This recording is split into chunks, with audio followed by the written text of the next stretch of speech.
শুভ দুপুর বন্ধুরা। আজকে বুধবার। লাঞ্চের মেয়ে তো কী কিনেছি দেখুন, এখনো ভাত হয়নি। টমেটো দিয়ে মুসুরির ডাল হয়েছে, টমেটো দিয়ে মুসুরির ডাল। প্রথম পাতে হয়েছে নিম পাতা বেগুন ভাজা, তারপরে হয়েছে টমেটো দিয়ে মুসুরির ডাল। ডালের সঙ্গে রয়েছে চুনো মাছ ভাজা।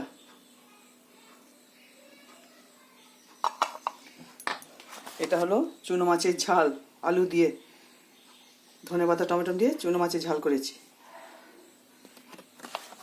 আর এখানে মোরলা মাছের পাতুরি, এটা মাছের পাতুরি করেছি কলা পাতায়।